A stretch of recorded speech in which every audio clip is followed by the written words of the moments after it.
And joining us this morning are Melissa Grenier from the Alzheimer's Association and Kerry Denise, who is a volunteer for the association and also living with Alzheimer's disease. Thank you both so much for being with us this morning.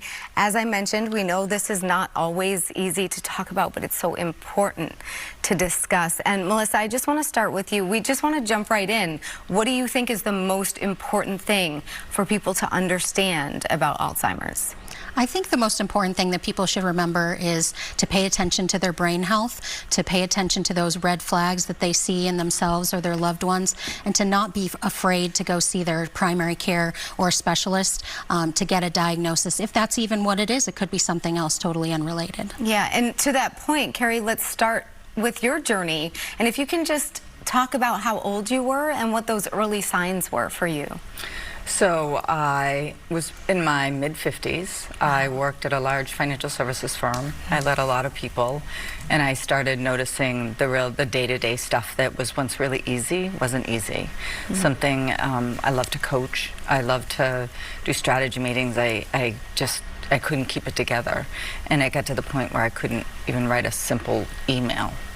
And so one day I was talking to my boss, and I broke into tears because I couldn't remember the details of a huge transformation we had been working on for 6 months, and it was at that point that we decided that I needed to figure out what was going on. There was a point where things went from just confusion or forgetfulness to real concern?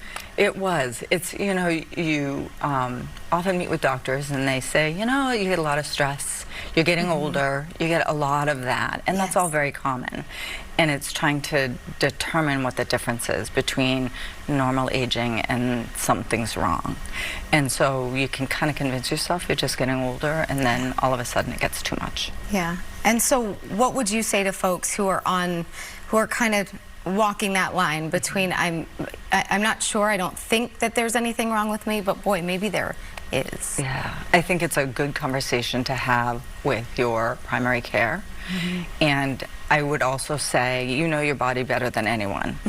And if you know that something doesn't feel right, feels beyond what you think it should, be your own advocate, because that's really important. I think just making sure you get the answers, and a lot of times it's not.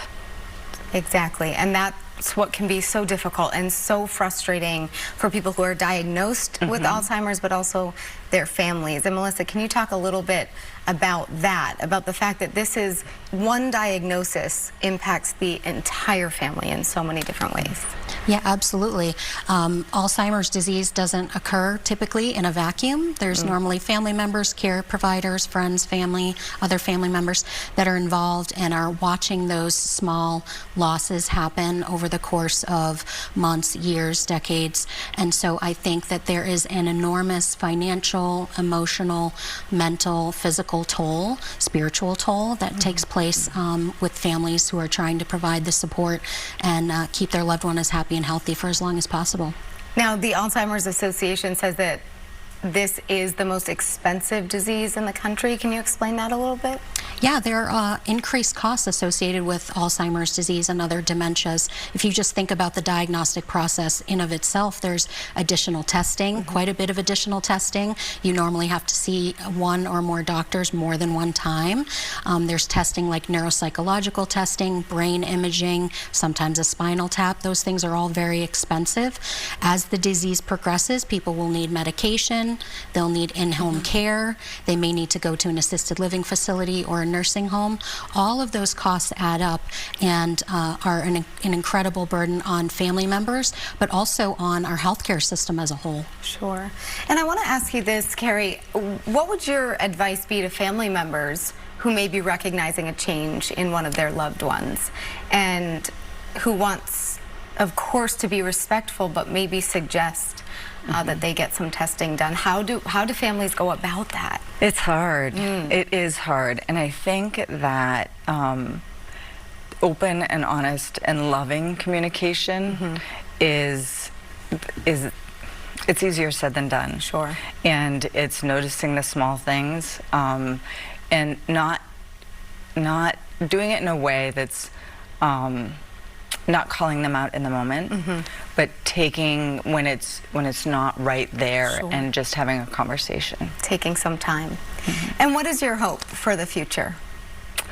My hope for the future is that we will have a world without Alzheimer's, and we're so close in so many ways, that we have advancements all the time, and you know, I don't know that this journey for me will, you know, it might not happen before to save me, but my family, we have a long history of it. Sure. And I carry genes that will make it more, sorry. Yeah. It'll be difficult for your family and generations of your family, and you know that, but we're so close. We're so close. We're so close to changing that trend for your family. And these walks that are coming up, the Walk to End Alzheimer's, can you just briefly, Melissa, talk about just the atmosphere out there and encourage folks to get involved? Yeah, we would love to see as many people as possible at these walks. We have 4 across the state, 1 in Portsmouth, 1 in Merrimack, 1 in Keene, and 1 in the Upper Valley in Lebanon. We love to see people there because there is just an energy there. Sure. People know that they're not alone. It raises a ton of awareness and funds for the work that we do. But really, more importantly, the awareness is key because it brings large groups of people together, and especially people who are living with the disease as well. We invite them to come as well so that they can, so that they know that they're not alone. Of course. Melissa, thank you so much. And Kerry, thank you for opening up and sharing your story. We hope that this will help people understand how important it is to pay attention to your health, and when things seem to be going slightly awry, you know, to reach out and find out what's going on. So thank you both so much for being here. If you are looking for more information on how to get involved, more information about the disease or a diagnosis, or you just want to join a walk near you, please visit alzwalkmanh.org.